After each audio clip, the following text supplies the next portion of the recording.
Hello, and welcome to the Working Tools Masonic Podcast, where today we will be continuing our discussion of mentorship and stewardship of the people in your lodge.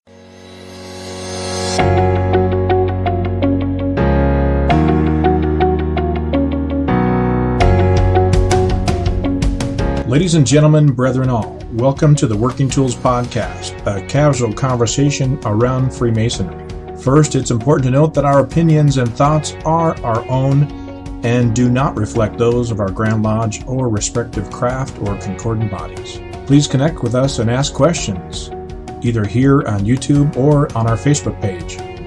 We'd also appreciate a thumbs up and especially any comments on our videos.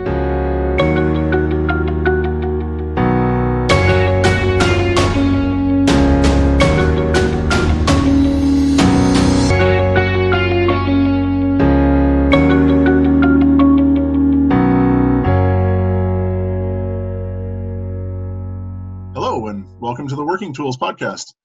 Today we have with us Worshipful Brother Stephen Chung, who's a Mason up in British Columbia. Very Worshipful Brother David Colbeth, a Mason here in Washington with me. And I'm Matt Appel, a Mason here in Washington, as I just said.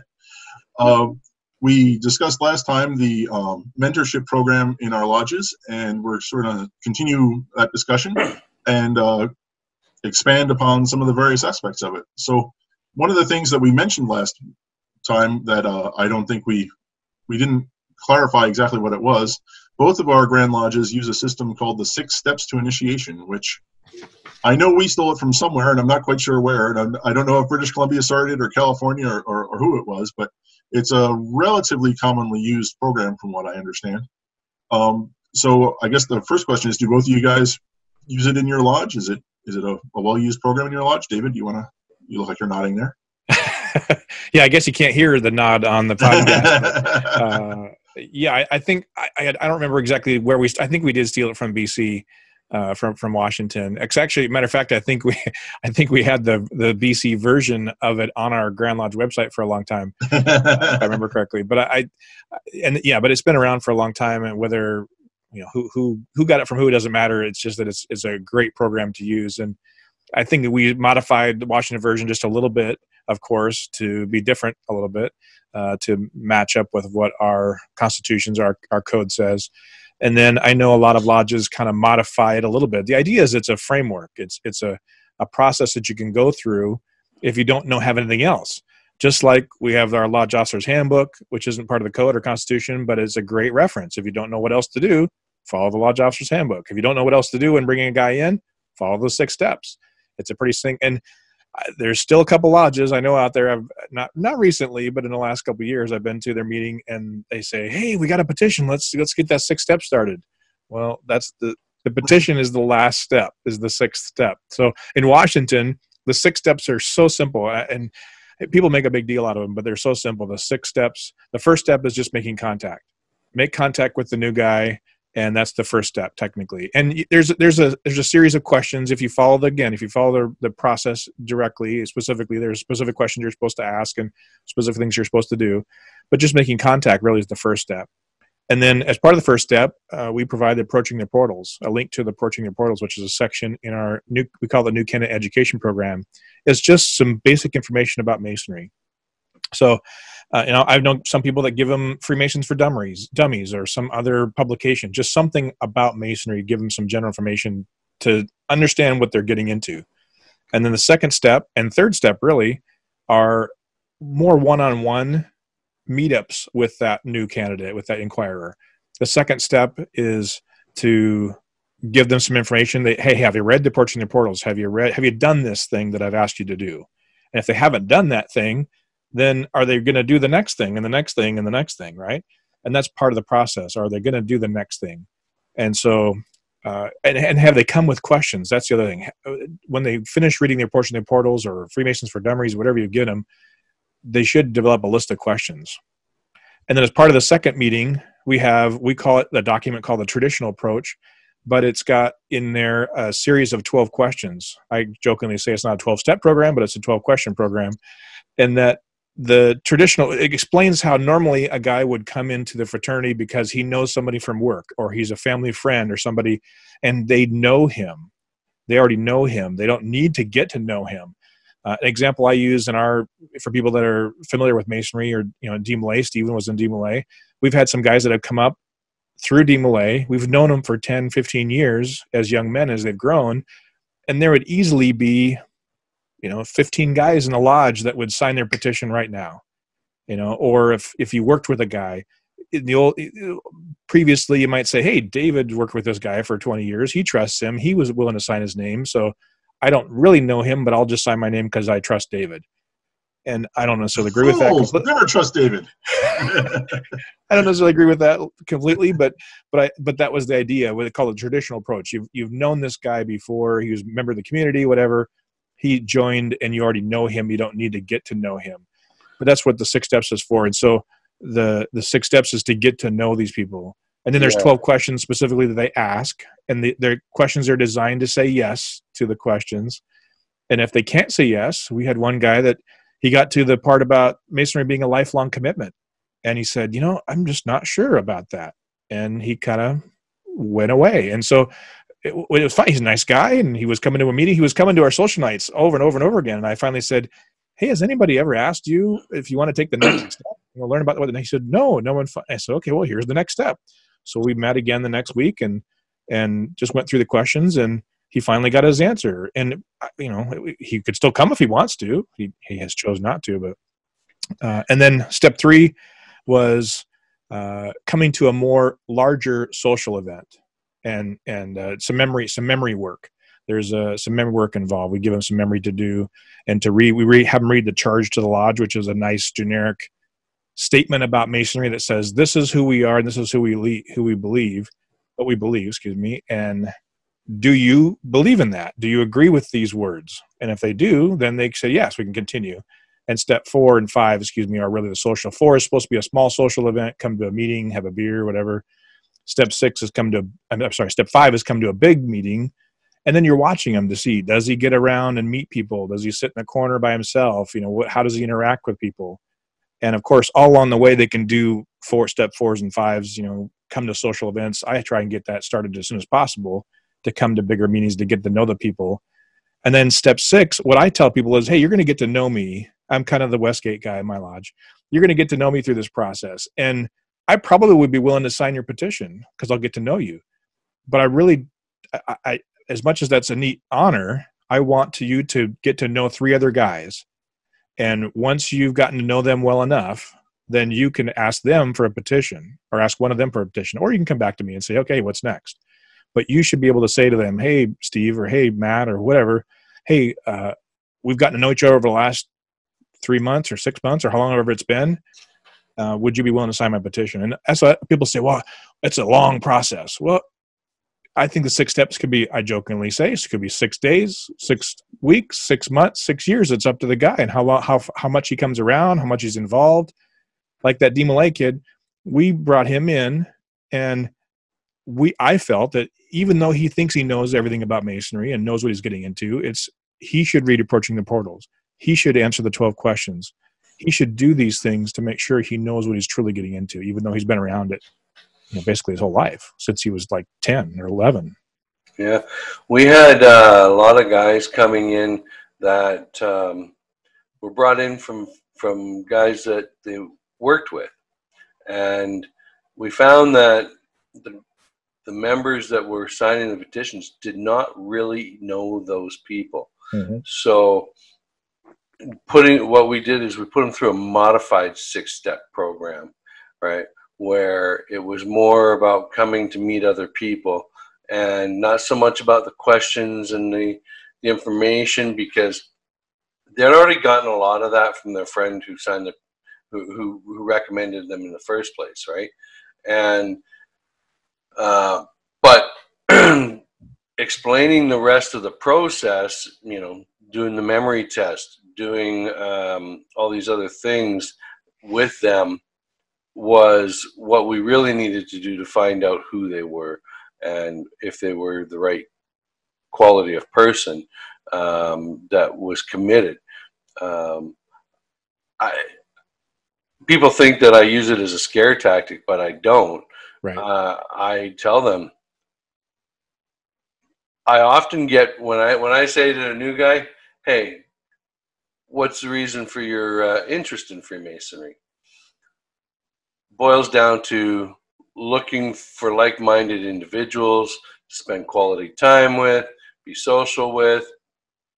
I say, okay, well, if you're looking for that social aspect, the fraternal aspect that's offered, then you need to be able to commit to participate, right? And that could mean 3-4 meetings a month. It could mean 5-6 meetings a month, depending on what's going on and how active you want to be, right? Our lodge meets twice a month, right? Can you commit to doing twice a month? And then if you really want to get that social aspect, the fraternal aspect, you better count on 4 to 6 meetings a month, because you need to go to other lodges that are in the area to meet the other people.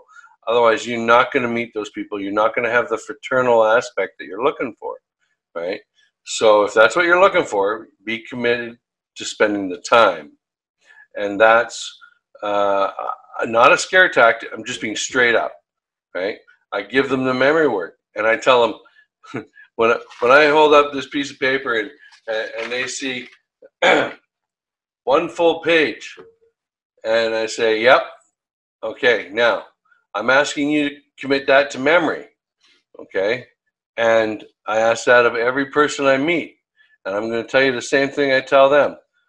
When you come through as an apprentice, there's 7 more pages attached to this, okay? And so if you can't do this 1 page, you're not going to be able to do 7.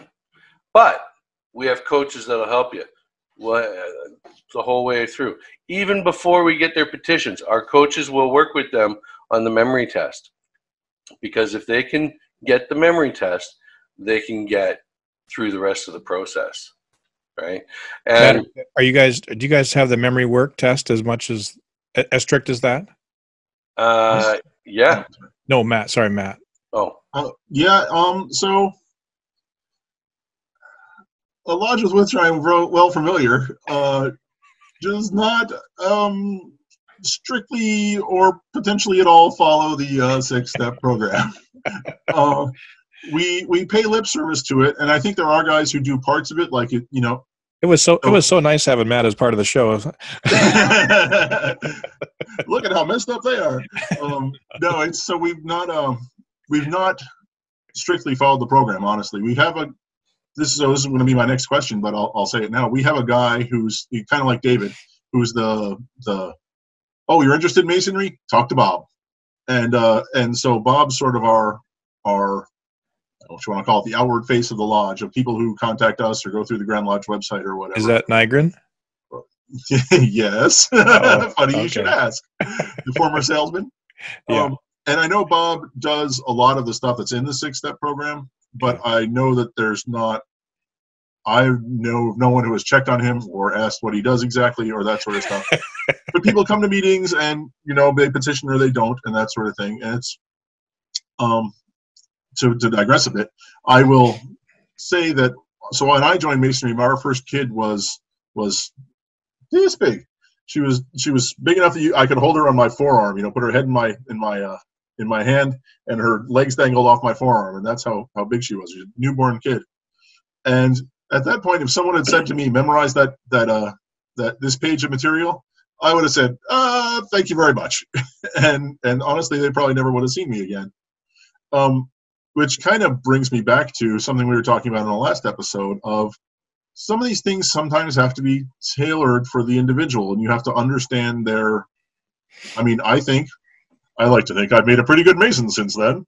But I honestly, if that had been it, they would have lost my interest for at least a couple of years probably while she was growing up.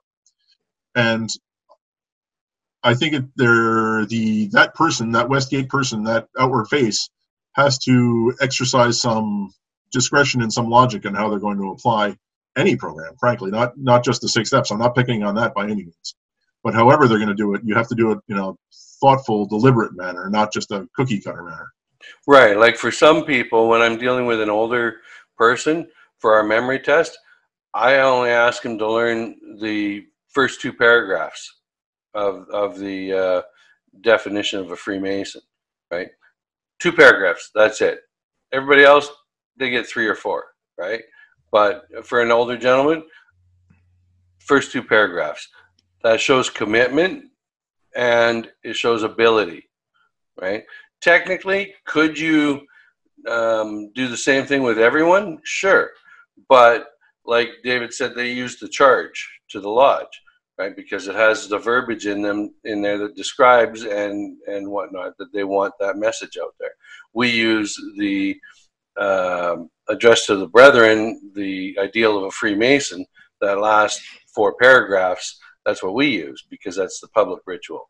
And it says a lot of those things. And it gives us that ability to say 2 paragraphs, 4 paragraphs, you know, how much we want that person to put the effort in, right?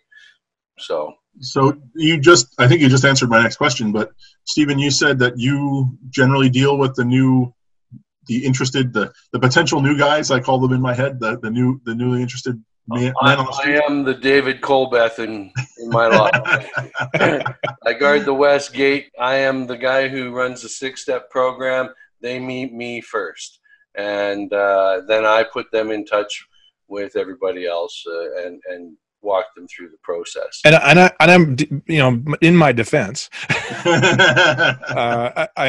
the default Westgate guy because I'm the webmaster and I'm the Facebook guy. So, you know, most of our inquirers come through the website or come through, and I'm also the rental manager for the building. So the phone number is outside the building. So if someone's, you know, trying to call the lodge, they call the rental line, of course, and then I answer the rental line. So I'm kind of the front.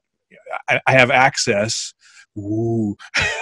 to all the, you know, the incoming email and website and Facebook, social media, and the phone numbers. And so I'm kind of that, because I want the lodge to be public and I want the lodge to have rentals and I want all this to happen. So it just happens by nature. But yeah. I decided, and to your point, Matt, earlier, that I'm constantly in the back of my mind thinking the same thing. I have to temper myself, I have to be careful, because I was exactly the same. My wife was 8 months pregnant when I had my investigation, and my first degree was dependent on whether she went into labor or not.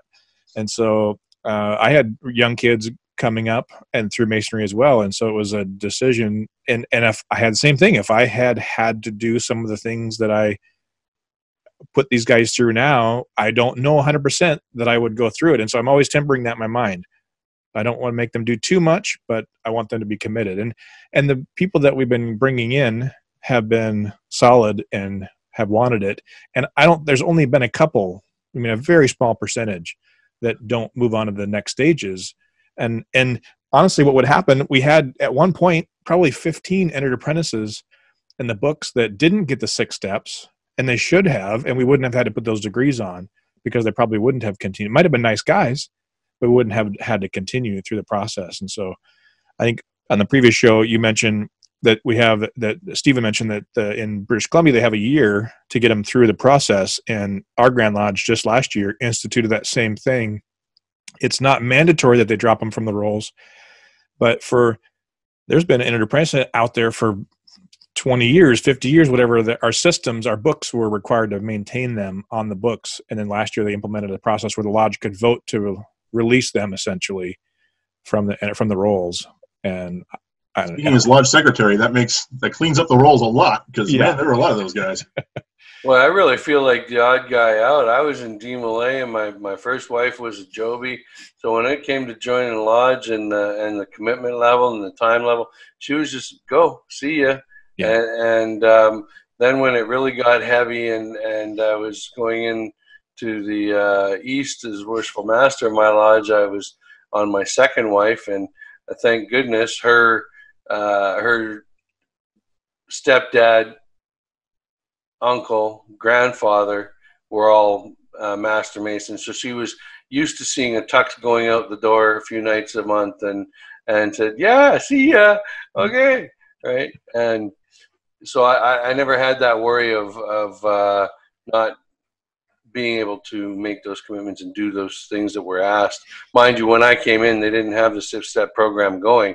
So really, they just took my petition, took my money, and in 3 months, I was a master mason. So I have a question for you guys.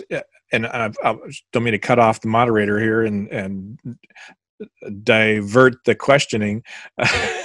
But Stephen, you mentioned you were a junior warden again this year. Matt, are you an officer in your lodge as well? I'm the secretary. Oh, sorry, that's right. I'm sorry. And have you've been secretary for a couple of years at least, right? Yep. Yeah, it's been 4 years, 5 years. 4 years. Okay. Okay. And I assume you're planning to kind of stay there, or is there anybody? Do you have a plan for transitioning? I've been trying to capture my successor in a cage and drag them to meetings with me, but it hasn't quite worked out yet. Yeah. I got to lure them in with honey. I just was curious if one of the things that I'm a senior deacon again this year, and going back to the chairs. And ironically, it's exactly 10 years. I just figured that out a few weeks ago after I was installed. I thought, oh, it's been exactly 10 years ago I was senior deacon, and so I'll be master 10 years to the day. And what I'm going to do and try and show the guys is that what you would call mentorship, not just coaching, but mentorship, and actually going to the junior deacon and the stewards and making sure they know their role, and then also focusing on the guys above to make sure, hey, are you ready for the next chair? Are you ready for your year as master? All this kind of stuff. Now, I'm fortunate that we have ahead of me and our junior warden a past master as well. So he knows pretty well, but he's not actually been a master in our lodge. He was a master somewhere else, but he's been around. He knows our lodge culture. He's an amazing guy, and he just hasn't been a past master in our lodge. And so, just making sure that all our traditions are maintained and things like that as we continue for the next 5 years, 6 years. That's one of the things we talk about in our district. We've talked on the show before about our district lodge leadership retreat. And one of the things we talk about every year is the fact that when you're master and you appoint that guy as junior deacon, you're responsible for him. For the next 5 years, it is your job to say, hey, how's it going, Bill? Are you doing all right? And, even when you're not master anymore, you should still be talking to him on a regular basis and, making sure things are going okay, giving him advice when he needs it, and listening to him gripe when he needs it, and that sort of thing. That's still a mentorship process right there. Just appointing someone into a chair is an important process. Yeah. Sounds like David's assumed the role vicariously through just by doing things of being the lodge officer's coach, the lodge officer's mentor, which is one of the positions I hold in our lodge. Is I'm the lodge officer's coach. So. Holy shnikes! You guys have another mentorship program for the officers too? It's all part and parcel, man. Like you got to read the mentorship program, man, because if you put a guy into a chair and he doesn't know what to do, what are you going to get, right? You got to have assistance for them too, right? So before every installation, we have our step up night, right, and we have another meeting.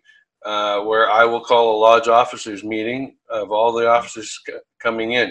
The ones that got to pass the word, I'll make sure that they know how to do that. I make sure I spend time with each officer, making sure that they know their roles and responsibilities. We have the lodge officers guide. I make sure that every lodge officer gets that, right? Now we have living documents. Our immediate past master, Mike Waller, created some binders that are supposedly living documents to be passed on to our successors. So the junior warden's book stays at the junior warden of the day, and same with the senior warden and team. That's a little freaky. I've got 7 binders sitting on my dining room table right now. Yeah, see, by osmosis, I knew you'd be doing that, right? But what it does is it gives the guy coming in an idea of what happened the year before or the year before that, and what didn't work, and what notes are there saying, oh, well, maybe we've been dealing with this company for years and getting the barbecue for our outdoor meeting every year from them, but this year they changed their policies and we can't do that, right? Yeah. Well, now the guy going into that role knows that because the notes are there. Yeah, there's notes from the previous. Well, we've talked about binders for probably 10 years, 5 years for sure. We talked about binders and just have never done them. Oh, well, we've had binders. Then the junior warden loses his binder, and then you've got only 4 binders instead of 5, and it's a whole. Yeah, we've done it, and if it's when what am I trying to say? In years when it's been kept up, they're really great for exactly that reason, like Stephen was saying. But then eventually you get someone going through who goes, binder, and then it's, you got to sort of recreate the wheel, and it's if you don't have someone who's dedicated and willing to recreate that wheel, then it gets difficult. Well, what Mike did was he created master copies for any binders that got lost or misplaced. There's another one, right? And it has all the basics in it, right? And do they stay at the lodge then?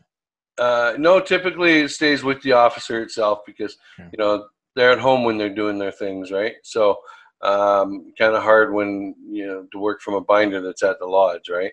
Yeah. So, yeah, they go missing every now and then, but, you know, you just punch out a new one, spit out the basics for it, and then start taking notes. And, you know, if you can, what we did in the last one that went missing, we sat down with the two previous officers and said, hey, you know, what were the important notes that you had for that book, right? And then we just jotted them down and continued on from there, right? But it's been, having the living binders is probably one of the best things I've seen in our lodge since the. Is there a core segment in each of those binders that's kind of the same for each one, or is it all different for? Yes, it's kind of the same. Basic questions, basic things for each binder. So probably like we have our lodge officer's handbook, which just sounds like you have a similar kind of document that's in there, or something like it is in there for each of their roles. Yes. Yes. Yeah, we had responsibilities laid out for each officer, and then I mean we included other stuff too. We had just a copy of the register of everyone's phone number, so that if you needed to call Tom, you could find his phone number fast and that sort of stuff. Right. That was the copy of the memorial ceremony, stuff like that. As senior deacon, that was one of the most difficult things. They said, hey, we just voted this new guy in. You got to set up the degree. And I said, I got to set up what? Mm-hmm. I was 2 years into this lodge, and a year and a half actually, and I didn't know I knew people, but I didn't have their phone numbers. I didn't have any of that kind of stuff. So, I'm an outgoing guy. So I've of course started calling people and called my mentor. I happen to be Al Jorgensen. Called my mentor and said, hey, I'm supposed to set up this meeting. And he goes, okay, let me help you. And of course he helped me, and lots of people helped me along the way. But if a guy's a little bit meek, we're throwing this guy into this role that he has no clue. So we have a first degree to set up in January. And so my immediate thing is to grab the junior deacon and say, hey, Pat, come over here. This is what I do when I'm setting up a degree, and show him how to do it. And I will say I made my own binder for the too bright. I made my own binder for the secretary. Nice. And every year I fill it up with junk, and I leave them at the lodge so that when I get hit by a bus, they'll have the information still. But it's a system I use personally. So, but I don't know that it's pursued otherwise. All the things that we've been talking about this episode and the last episode, all very key, important things to taking care of the people in our lodge. Our membership, like you said, sometimes these books go missing and they have to start over, and sometimes we have to reinvent the wheel that got lost. But I think the most important thing is that our lodges are always trying to continue taking care of the people. And the lodges that don't, they disappear, right? So it's nice to see that lodges all over the place are adopting some sort of mentorship program, some sort of 6-step program, and lodge officers coaching. To me, that's invaluable because, like, when I went through the first time into the chair, my immediate past master passed away. I got nobody to sit there and help me through this, right? I'm winging it. And so to have these tools in place is really priceless. And everything we can do to further our lodges in that direction is worth every effort we put in. So absolutely. And I would totally agree. I would say that I'm in complete agreement with Matt's, and I'm stealing it for the first time. This counts as one, and I got 2 more. It's not just what you put into masonry, it's what the lodge puts into the man. And that is so true. Very profound. It's what the lodge and what the members put into each other. And as part of the installation, disinterested friendship. what can we do to help each other? And that's I was just talking to one of the friends of mine from a local lodge, and this guy came up, and I thought he was a Mason. I didn't know he wasn't a Mason. He was at a Rainbow event, and we were talking about things, and we were kind of lightly saying, hey, you should consider becoming a Mason. And he kind of hemmed and hawed. And I said, because something about meetings, he didn't want to go to the meetings. I said, this, and I punted between the Mason and this friend of mine and this is what I consider Masonry. This is the most fun I get, just this side conversation. It's just like what we're doing now. It's the 11 o'clock, midnight, 1 o'clock in the morning, sitting in the lobby because you come from the dining room to the hallway to the lobby, and you're chatting about stuff. And sometimes it's a little bit of a bitch session, but most of the time it's what can we do to be better as men and as Masons and for the community and for each other. And that's I totally agree, Steve. So it sounds like we've 2/3 of us have expressed our final thoughts for the evening. So I will simply echo what you two guys have said, that mentorship is one of the most important things a lodge does. I mean, we talk about the purpose of Masonry being to make good men better. It's the tagline these days. And how the heck do you do that? By having business meetings where you vote on what wattage of light bulb to buy and what color to paint the walls. That's not how you make good men better. It's mentorship and investing the time and the effort and the love into these men that helps improve them. And along the way, it helps improve you as the mentor as well. So on that note, thank you very much for being with us on the Working Tools podcast. This concludes our discussion of mentorship and stewardship of the people in your lodge. And we look forward to you joining us next time. Have a good night.